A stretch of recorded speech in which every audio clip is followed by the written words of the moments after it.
Welcome to this episode of Let's Talk Common Sense with me, Mike Omni. Thank you for listening. The US has been convulsed by nationwide protests over the death of an African-American man in police custody. George Floyd, 46, died after being arrested by police outside a shop in Minneapolis, Minnesota. Footage of the arrest on the 25th of May shows a white police officer, Derek Chauvin, kneeling on Mr. Floyd's neck whilst he was pinned to the floor. Mr. Chauvin, who's 44, has since been charged with murder. Now, the key events that led to Mr. Floyd's death happened within just 30 minutes. Based on accounts from eyewitnesses, video footage, and also official statements, here's what we know so far. It all began with a report of a fake $20 bill. A report was made on the evening of the 25th when Mr. Floyd bought a pack of cigarettes from Cup Foods, a grocery store. Believing the $20 bill he used was fake, a counterfeit, a store employee reported it to the police. Mr. Floyd had been living in Minneapolis for several years after moving there from Texas, where he's actually from. He had been working in the city as a bouncer, but like millions of Americans and people all around the world, including in the UK, he was left jobless because of the coronavirus pandemic. Now, Mr. Floyd was a regular at Cup Foods. He was a friendly face, a pleasant customer. In fact, the store owner said he had never caused any trouble. In a call to 911 made at 8:01, the employee told the operator that he had demanded the cigarettes be handed back, but Mr. Floyd didn't want to do that. The employee said that the man, Mr. Floyd, appeared drunk and not in control of himself. Shortly after that call, at 8:08, two police officers arrived. Mr. Floyd was sitting with two other people in a car parked around the corner. After approaching the car, one of the officers, Thomas Lane, pulled out his gun and ordered Mr. Floyd to show his hands. In an account of the incident, prosecutors did not explain why Mr. Lane thought it was necessary to draw his gun. In fact, I think many of us are still confused as to why he would bring his gun out. But anyways, Mr. Lane, prosecutors said, put his hand on Mr. Floyd and pulled him out of the car. Then Mr. Floyd actively resisted being handcuffed. Once handcuffed, though, Mr. Floyd became compliant with Mr. Lane. Mr. Lane explained why he was being arrested, that he was being arrested for passing counterfeit currency. It was when officers tried to put Mr. Floyd into their squad car that the struggle began. Around 8:14 p.m., Mr. Floyd stiffened up, fell to the ground, and told the officers that he was claustrophobic. Mr. Chauvin arrived at the scene. He and other officers were involved in a further attempt to put Mr. Floyd into the police car. We're now at 8:19. Mr. Chauvin pulled Mr. Floyd out of the passenger side, causing him to fall on the ground, a report said. He lay there, face down, still in handcuffs. This is when witnesses started to film Mr. Floyd, who appeared to be in a very distressed state. These moments captured on multiple mobile phones, shared widely on social media, and they would prove to be Mr. Floyd's last. Mr. Floyd was restrained by officers.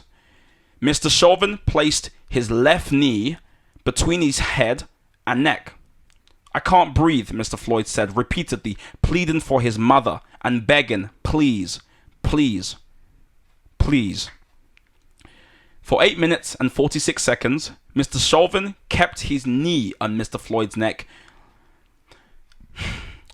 About 6 minutes into that period, Mr. Floyd became non-responsive.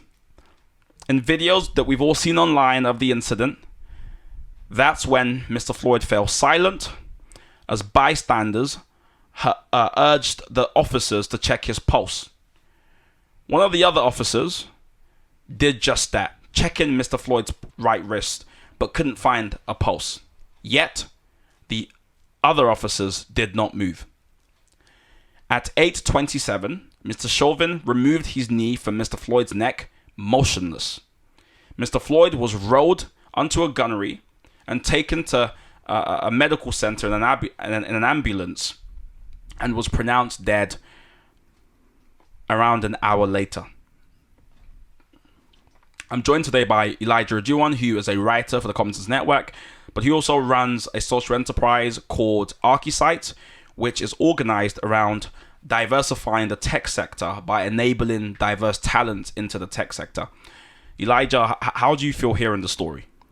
Well, how I felt hearing the story, and it's the same way I felt hearing the stories that we've had, in recent times in terms of the senseless killings of African Americans in America, is angry. That was my initial emotion.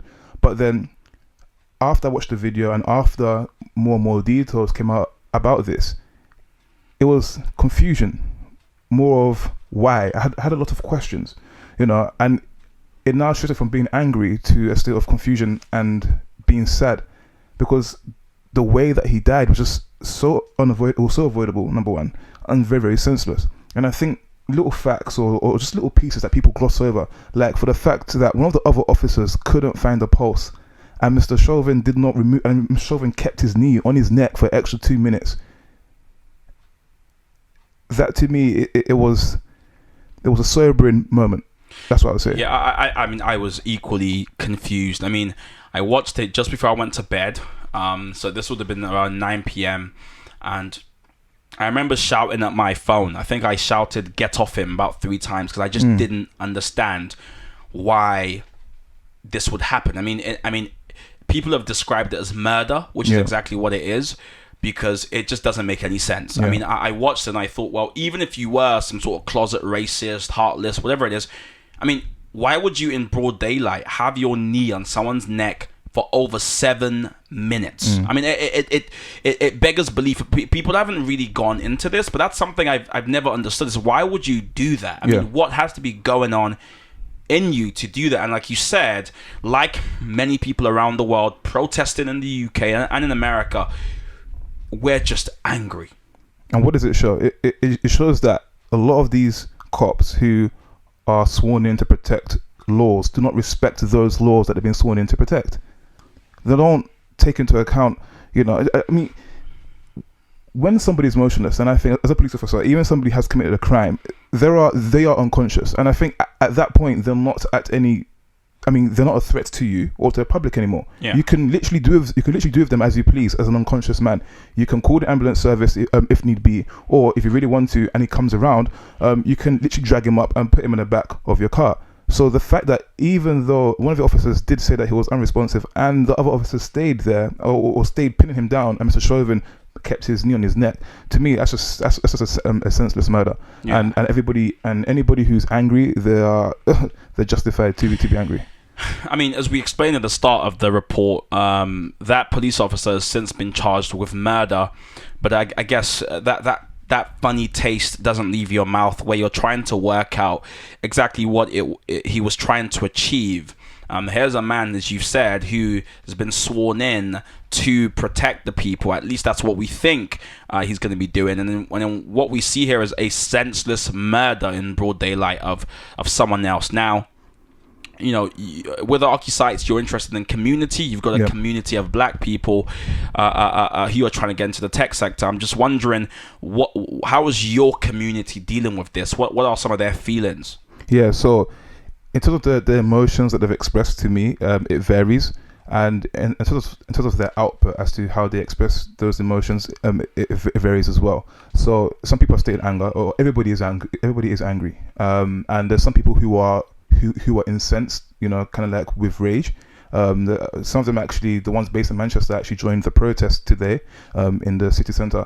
And some of them have, they are angry, but the way they express it is through writing. So they have Medium pages, or they've got blog pages where they kind of express their feelings and kind of put it out like that. So in terms of the community, people are dealing with this in different ways. Yeah, that's important to highlight, because one thing we've seen online, and I spoke about this, is the suggestion that we all have to process this the same way, which obviously is not true. No. As you said, the writers are sitting down, mulling this over, trying to write something kind of edifying, and the protesters are outside protesting. I think everyone should be protesting if they can, and some people are doing that. And for some people that I've spoken to, this is just too much for them. As in, they are tired. Yeah. And they're in a state now where they're just, I mean, some of them are wrestling apathy, because that's another beast you have to wrestle. This notion that, you know, with every hashtag, you have to now get back on the street and protest. They're just tired of it all. They're tired of having to defend black lives. It is so tiring to have to make YouTube videos telling people we matter, matter. I mean, it's a non-starter. This is 2020. Why are we still having these conversations? It makes no sense. I feel so stupid when I have to go on Twitter and go, black people are just like, I mean, I watched a video by Now This, which was quite powerful, but what annoyed me was the fact that the video had to be made in the first place. It was of a black man who was telling us all the different things that makes him that makes up his identity. He said, "I'm a black man, but I also know the lyrics to Oklahoma. I like this, I like that, normal things." And then he ended with like, you know, "This is who I am." And I'm thinking, what a sorry world we live in, where people have to do that. Like, have to explain their humanity and explain they're like everybody else. It's a joke, quite frankly. And you know, I guess just like you spoke about your community, everyone's dealing with this very, very differently, and I think everyone's justified in how they are dealing with this, especially the black community. What I will not take, quite frankly, is being lectured to by white people or Asians or anybody else about how I should process my community's trauma. No, you don't get to tell me how I process my trauma. You know, and I've seen a bit of that online, which equally has kind of annoyed me. Now, a bit about race, because I want to ask you a question which someone asked to me, and I thought might be interesting to get your perspective. Now, there's a lot on race, and you can read about race online. I thought I would give us a quick foray into the history of race. As we know, race as a categorizing term referring to human beings was first used in the English language probably in the late 16th century. Most people would agree.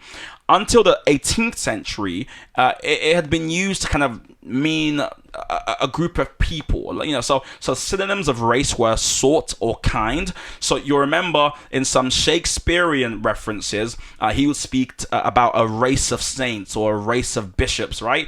Now, by the 18th century, race was now being used widely to sort a ranking of people by in English colonies. So Europeans predominantly saw themselves as free, and they would rank people in their colonies again by their race, right? Now, racism or racialism is that ideology that human beings can be divided into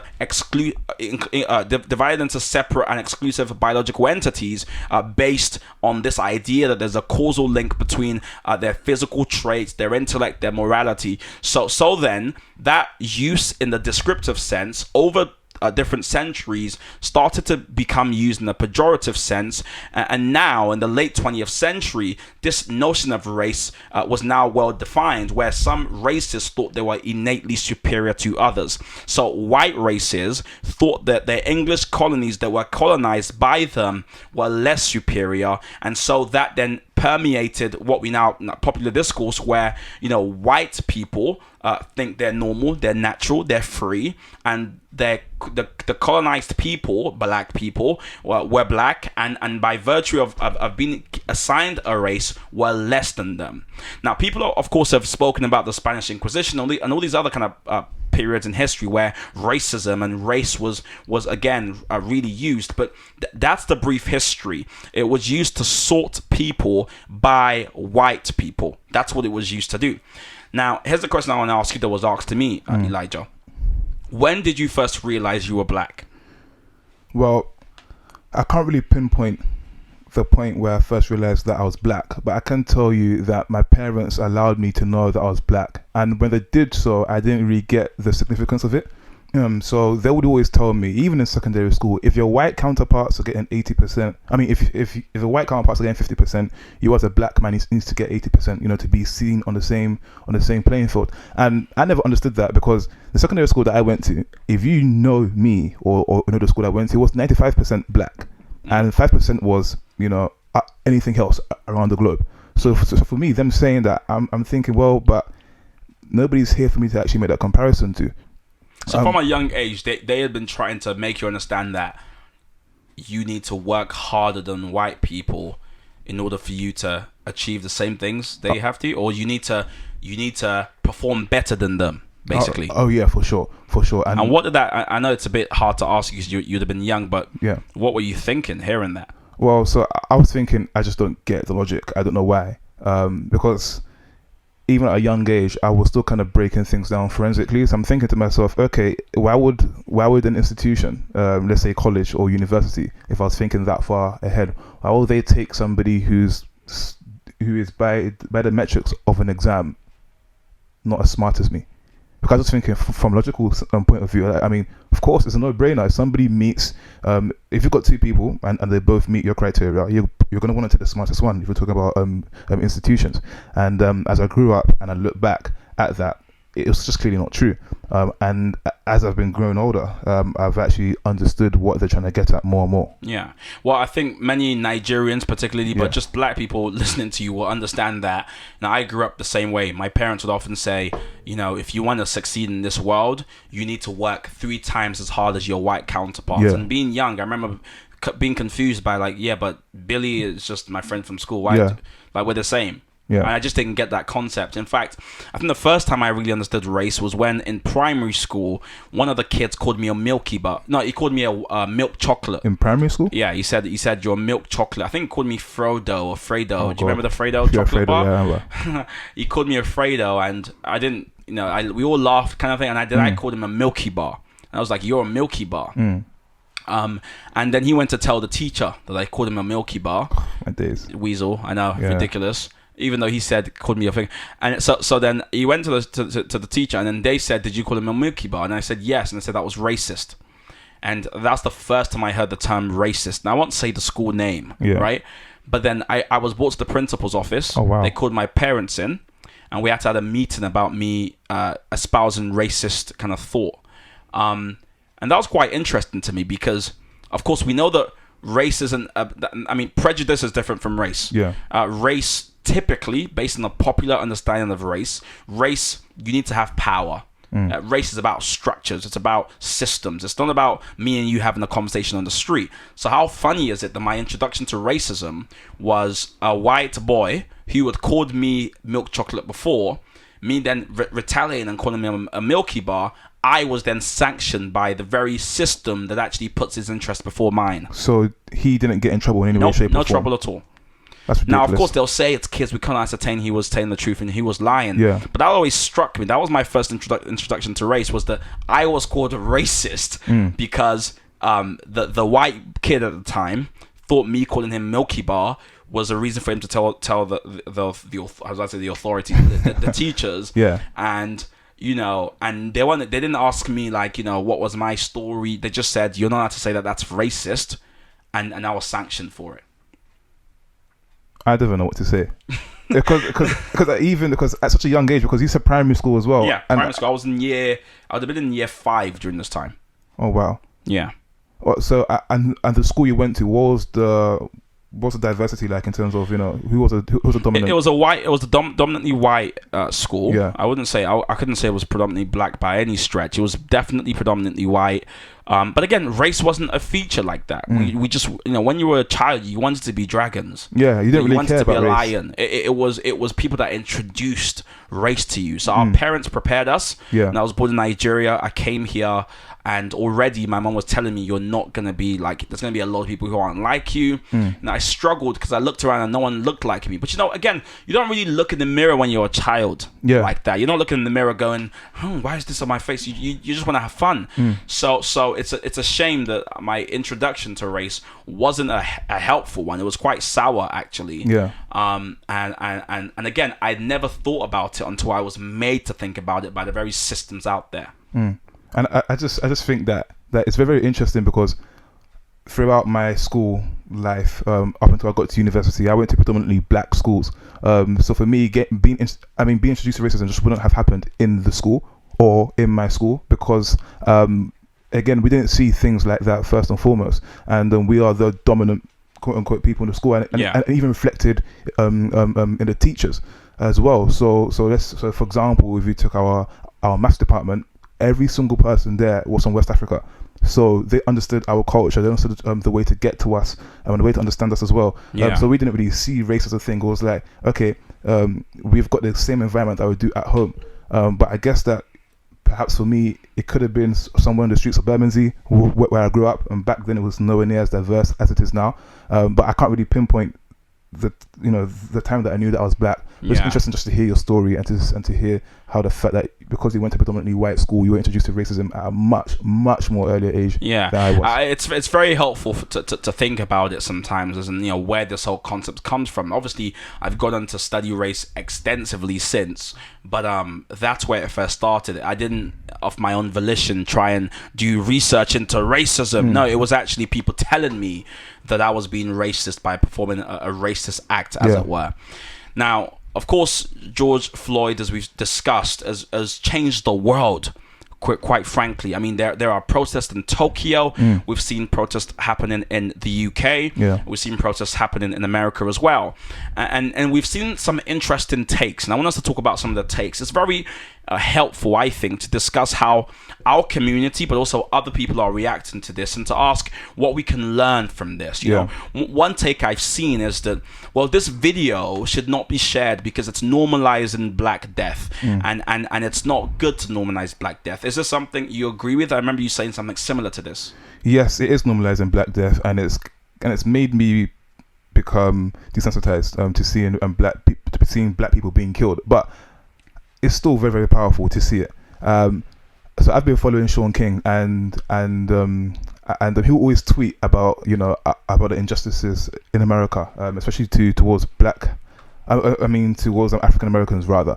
And seeing the tweets, as in a black man's been killed in America, you could read that and be like, another one, really? But then seeing it actually happen. So I remember watching the case or watching the shooting of Ahmaud Arbery. I hope I didn't butcher his name. Yeah, that's right. Now, if you were to read a tweet and you see the video, you have two completely different emotions. Yeah. I mean, there's no way anybody can tell me that they felt as enraged or as angry or as sad reading the tweet than they did watching the video. And it wasn't for that video coming out and surfacing, people wouldn't have had the reactions that they had. Yeah. And if that reaction didn't take place, the two men who actually killed him wouldn't have been tried, and they wouldn't have been found. Well, they haven't been sentenced yet. So it's very, very powerful to have the video out there, but I don't understand the point in terms of it is normalizing Black death. See, this is where I disagree, because I don't think it's normalizing Black death at all. Mainly because we're not watching this for voyeurism. This isn't people watching these as a show or telling their friends, let's watch it together. This is a necessity. It's well documented that when we don't remember history, it repeats itself. Yeah. And I think the more we ignore these kind of videos because they're graphic or we don't want to talk about them. I mean, it takes me back to a debate people were having about not teaching Black history in terms of slavery anymore, because it said it was too distressing for the students. And I said, well, hold on. We have to live this. Distressing for them to think about it. Well, try living it. Try living it. Here's a man who lived a life where he was murdered, right? Murdered. His life was a life of just, lots of beautiful moments, I'm sure, but also struggle that culminated in murder.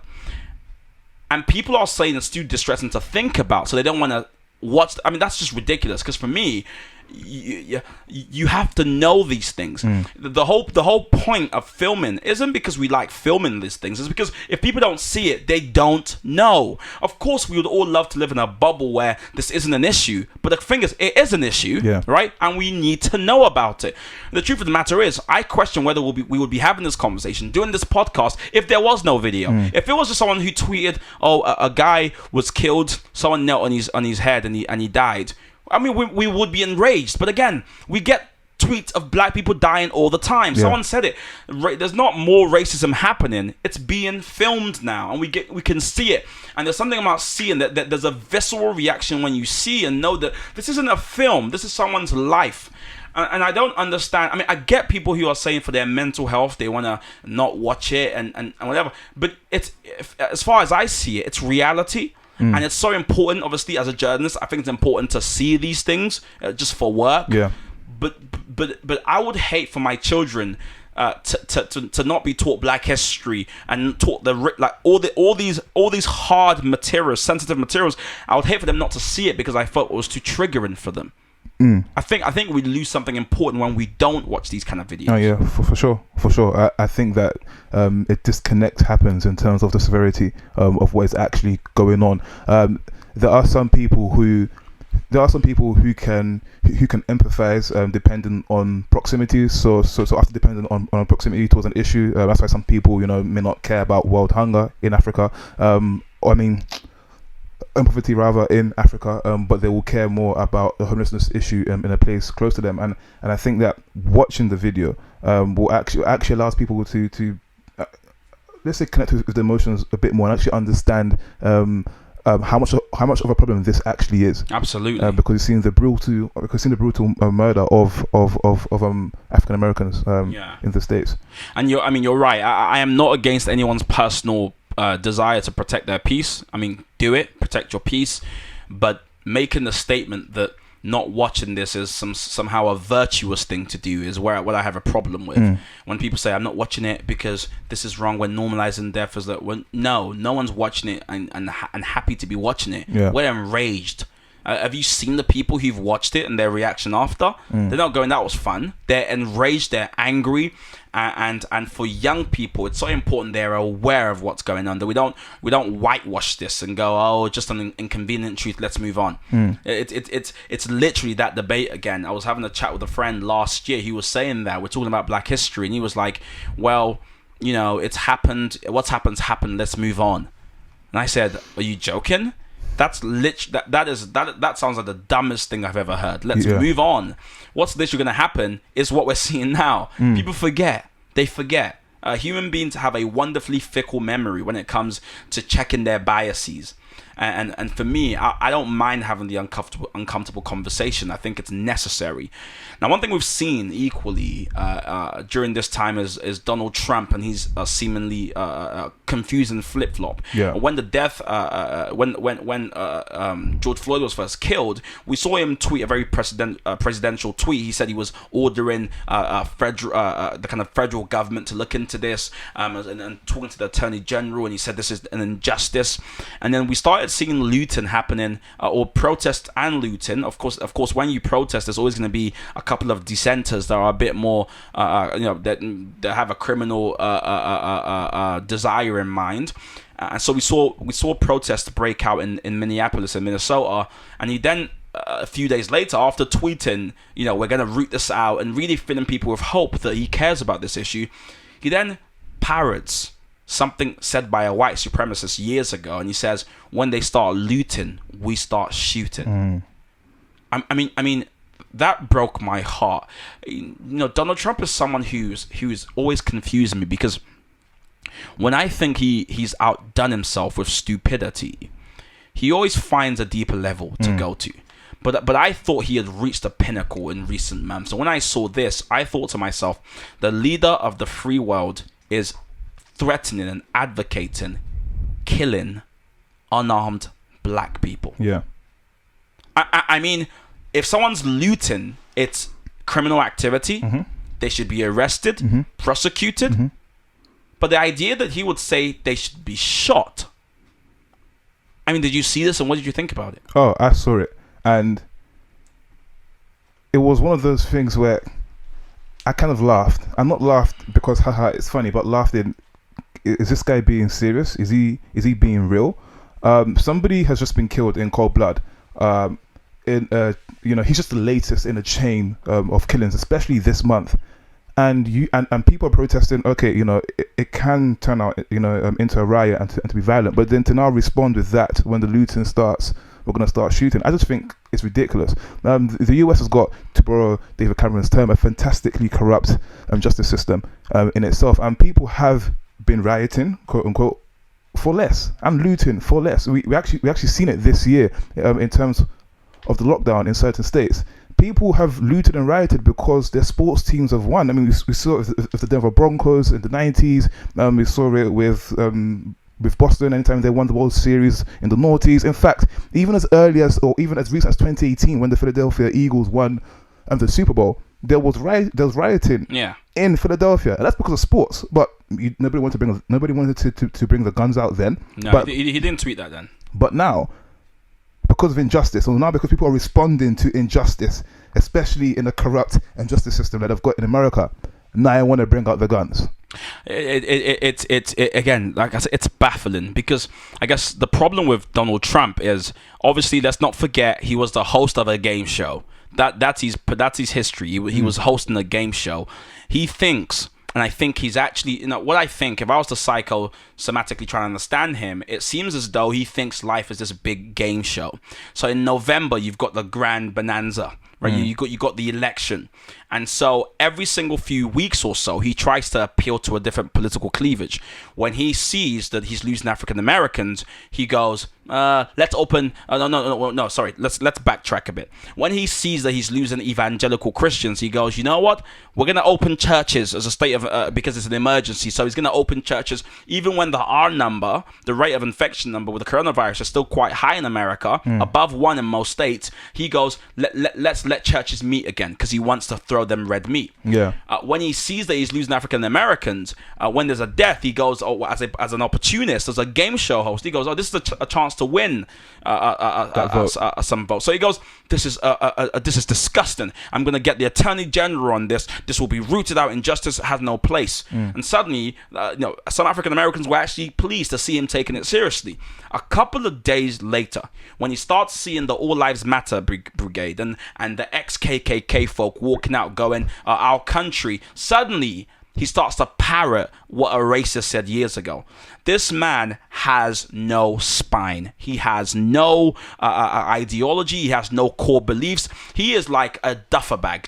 He just moves with the wind. He does whatever he wants. And it's a shame that when he's meant to be setting the mood for our country, when people are looking for leadership, they look at the presidency and it's vacant. It's empty, because there's an obtuse orange, quite frankly, that's there, that's incapable of providing leadership at a time like this. It gets me so angry. I'm not the biggest fan of politicking and using the current situations that people are going through for your own political gains. But there are times, I mean, there isn't really times where you should, but if there is a time where you shouldn't, this is the time. This is not the time to start pandering to people's political ideologies and beliefs, because it just shows that they do not care about your country as a whole. You don't care about the peace in your country, and don't care about the lives of certain individuals or certain types of individuals in your country. And again, as I said earlier on, that statement, it made me laugh, but it made me laugh in kind of disbelief. I mean, another thing that's really annoyed me is, I guess, I'm a libertarian, and I think that's well documented, but the brand responses and their desire to capitalize on this trauma has really made me quite confused. I mean, the Nike campaign, which, at first glance seems really well done. If we think about what's happening here, these are big brands branding their response. Don't do it. For once, don't do it. A play off on their slogan. It was like, what do you think we are? Just make a statement. Let us know what you think and keep it moving. Yeah, I don't understand that everyone using their brand and their logo to spin it into, like, the fact that people are sat around the room debating how best to use their brand, and they've got the wrong priorities. You want to care about Black lives? One, value them before stuff like this happens, by employing them, by training them, by investing in their community, number one. When this does happen, give some money, create the spaces, empower the people. Don't put out some stupid branded statement on Twitter or on Instagram and then rack up your likes and go, that's it, guys, we're done. Let's just wait for this to blow over so we can go back to selling them stuff, because ultimately it's their money we want. So this weird benevolent capitalism, we love people capitalism, co-opting protests and using it to further raise their share prices. I mean, it's crazy to think about, but it's a shame because we've actually bought into this system where these big brands, when they see Black death, some I'm sure mean it, sincerely, but the system itself, it creates this, and it's happened with the Common Sense Network. People have messaged me like, "Where's your statement?" And I was like, "We're thinking about it." I'm not gonna put out a stupid statement and say, "Oh, use your common sense, Black death." Like, I'm not gonna do that, and it really does frustrate me when all these brands, people start clapping for them and going, "Yeah, look at them, they love us." They did their bit. No. What have they done for your community, man? Like, what have they done for your community? I think that just speaks about the social and responsibility part of these organizations. You know, if you were to go on their sites, you'll see everything that they're doing for their communities. They're helping LGBTQ people. They're helping refugees. They're doing fair trade. But when things like this, so when things actually hit the fan, you can tell that it's just lip service. If you take Ben and Jerry's for example, who I'm not trashing it in any way, shape, or form, when this issue started to, you know, kind of gain some legs on social media, they released a statement. Just a statement, no branding, no nothing, just a statement as to how they felt about this issue and how they're helping African American communities who are suffering from this. And that is the type of thing that I commend. An organization who has got a real dedication towards, you know, towards social responsibility, whatever that is, and whatever form that takes. And that's the type of thing that I commend. Absolutely. I wish I saw more of that. I mean, in a similar vein, we've seen celebrities being forced to. I saw something really odd online where people online kept on saying, "Oh, well, you know, this is on Twitter and on social media, just more generally, you know, forcing celebrities to put out statements and saying, where's John? Why hasn't John done his statement?" And then John comes out and tweets some awkwardly worded tweet, and then has to go back and say so. It's just this utopian, because you kind of go, we're talking about the issue, we're talking around the issue, but not the issue. I don't care what the celebrity has to do or say. I mean, who cares what he has to say? I care about the people affected. Like that's what I'm interested in. What's with this dragging celebrities? And these folks have no influence. They have no influence over things that really matter. So your favorite model, whether he tweets or not, who really cares? You know, anyone can have a publicist write something for them that sounds lovely and put it out. Why are you looking for that? Why is that what you're fascinated or interested in? I'm not trying to drag this person, but I remember a day or two ago, people were asking on Twitter, where's Jack Fowler? Where's Jack Fowler in this? And then Jack Fowler now releases a statement and people now get onto him. Irrespective of that, what do you want Jack Fowler to do? I don't mean to disrespect him, but what do you want a Love Island, not even winner? Like, what do you want him to do when we're talking about a salient issue as big as racism? How is he going to change policies? How is he going to kind of... I mean, to me, it baffles me. And I think that what a lot of people are doing is they actually want to shift responsibility, you know, of actually having to do things to other people, to the celebrities, because, you know, they're celebrities, so they should do everything. Instead of, you know, actually taking action themselves. They think, you know, I've tweeted, I've now added this celebrities, have now done my part. Well, but no, you haven't, because your community is being affected by this. So what are you doing?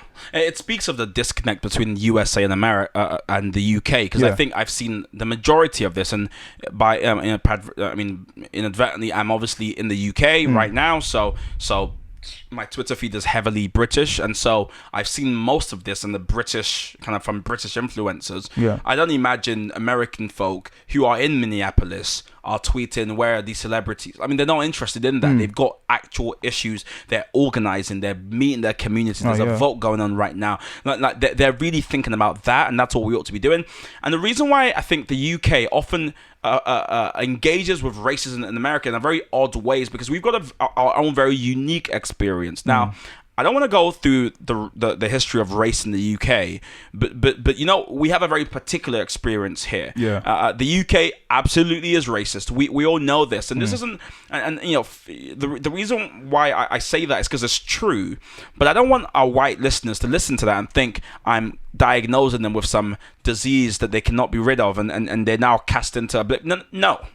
I'm saying the way structures are put in place, and the way we think about power in the UK is sullied by the history of empire. You cannot get away from the fact that this country exported their version of democracy pretty much to about over 60% of the world. They exported it. And part of that wasn't negotiating with African leaders. It was leading with guns. It was leading with fire. It was leading with brimstone. With that being said, now when people are exported from those colonies, or ex-colonies rather, into the UK, you cannot then say there is no structural effect that comes into place. So how does it materialize in the UK? Well, one, look at a very basic level, confusing sports stars. We've seen it the mainstream media when Kobe Bryant died, we'll put a picture of LeBron James and goes, oh oops, well we thought they're the same. Or Stormzy, they'll put a picture of Lukaku and go, oh no, oh sorry guys. I mean, it's so difficult. This is a major broadcasting network that confuses things. We see in microaggressions, which people speak about in the corporate sector, but pretty much in any sector, where if you're a black woman showing a bit of passion, you're angry. You can't wear certain hairstyles because there's a Eurocentric beauty standard here in the UK. We see it in representation. The fact that we make up over 3% of the population, but if you look at the mainstream media and journalism, 0.1% are black. I mean, that's just ridiculous. Right? It's ridiculous. It's so covert here. It's so swept under the rug. It's so subtle that some may actually be misguided into thinking maybe it doesn't exist. But of course, we know it does exist. We just have a harder time finding it. Yeah.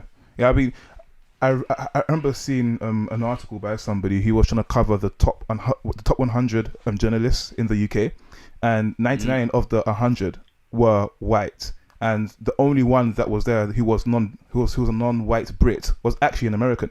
So you shouldn't have made the list in the first place. And that just shows the kind of racism that there is in the UK, because if these people can control the news, then all the biases that they have, conscious or unconscious, and all the views that they keep in the closet at home because they don't want anybody to actually label them with any sort of term. It will proliferate in the news. Absolutely.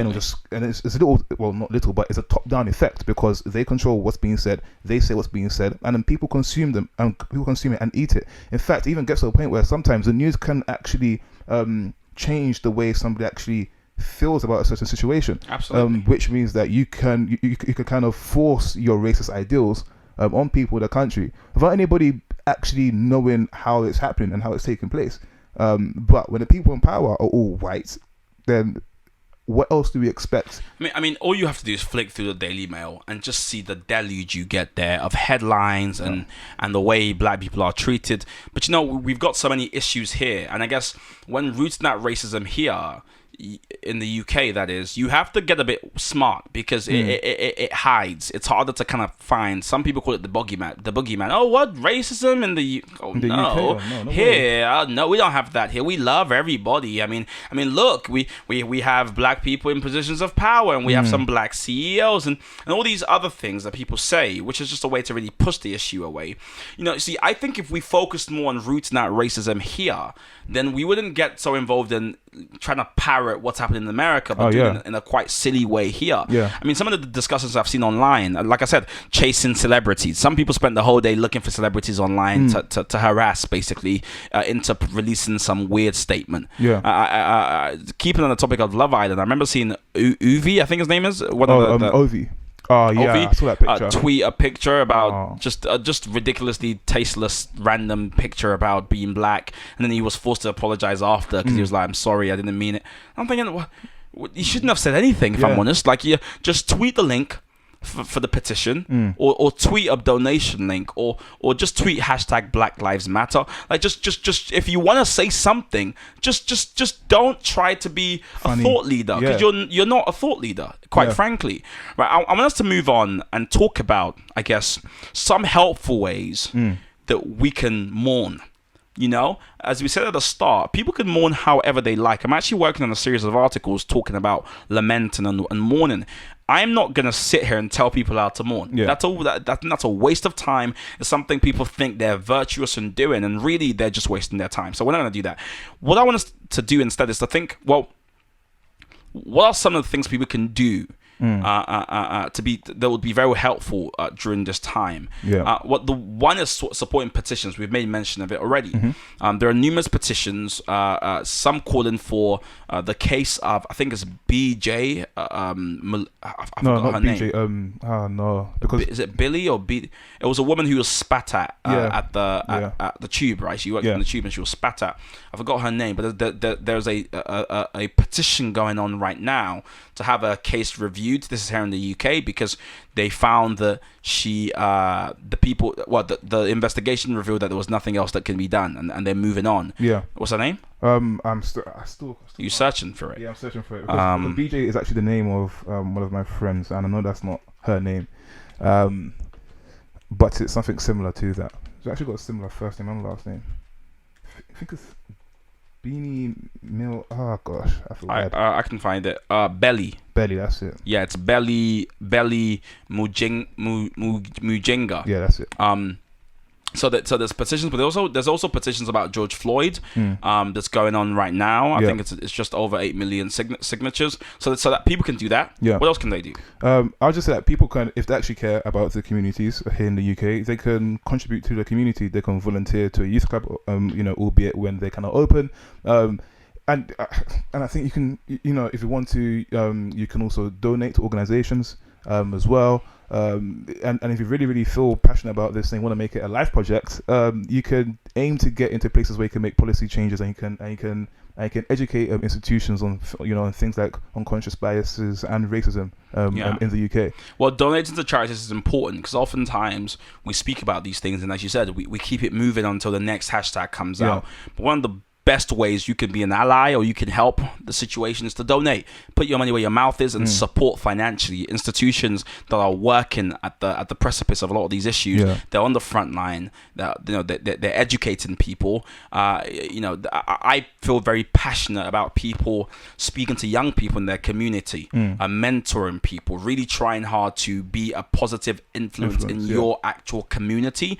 That's what I think people ought to be doing rather than tweeting online, is actually go and engage in your community. Ask young people, what are you seeing? I saw the chief marketing officer, I think, at LinkedIn speaking about how she's white, and she's talking about how her daughter or son was angry, and she, rather than be like, oh, let's just move on, sat down and tried to teach the child like what was going on and engaging and having really uncomfortable conversations. My pastors at the Ramp Church in Manchester, we've had uncomfortable conversations about race and how to deal with it, and I love that. That's allyship. That's people going, teach me, not going, this is what should be done, this is how you should do it, but going, teach me your experiences. I want to learn. I don't want to sit down, and this is not an exercise, it's not a quick thing. I want to learn about your community. So that's what people can do as well. But of course, the last thing that we must do is we must organize. We have to get into positions of power where we can teach, where we have influence. This is what I'm doing on the Commentators Network, I believe. And this is what I think you're doing by joining us. But also people are doing is they're not just going, oh, we wish there was a better, but they're actually putting out their hands and saying, I'm going to help build a better. And I think if we have that, more people saying, I'm going to help build a better world, I think things may actually just get that little bit better. I mean, just to speak on your point in terms of the CMO of LinkedIn talking to a child, I think that is super, super important to educate people, but not just to educate white people, but also to educate black people as well as to the reasons why things are happening. Because a lot, in my community or the communities I've been involved in London, there are some black, let's not call them men or adults, but there are some black people who do not like or hate their white counterparts due to what's happened, due to what has happened to them or to their ancestors in the past, and the fact that they just hate them and they don't want to actually do anything about it to change it. I think that all stems from a lack of education, because sometimes they believe that, this is happening, but we can't do anything about it but to accept it, but I don't want to accept it, and as a reason there's just so much hatred being pumped up. And what you don't want in 2 or 3 or 4 generations time is for this to actually widen. But what you do want in 2 or 3 or 4 generations time is for there to be a shift in mentality. Absolutely. A shift in school of thought. A shift in the way we empathize and relate to each other and understand the differences in our culture and the struggles that we're going through. And I think that's why it's super important. There's a number of books and at risk of saying some and snubbing other people, I won't mention the exact ones, but if you are interested in find out more about this, the Commentators Network, TCS Network.co.uk. We're going to have a stream of articles looking at this from different perspectives, literally out from Monday. So please be a part of that. It's been great having you here, Elijah. I mean, we cannot in a conversation solve racism. Yeah. Nor can we in a conversation provide answers to everything. We have to not relent. We have to keep on going. And you know, I do hope over time I get to see a better world built where and no one has to ever watch that type of video again. Folks, thank you for listening to this special episode of Let's Talk Common Sense with Mike Omni. Please do subscribe if you haven't done so, and if you have enjoyed this conversation and find it helpful in some way, then please consider sharing it on Instagram, on LinkedIn, on Twitter, whatever social media outlets you use. Send it to a loved one, and we hope it spurs you on to discussing more and sharing more. Thank you for listening. Until the next one. Goodbye.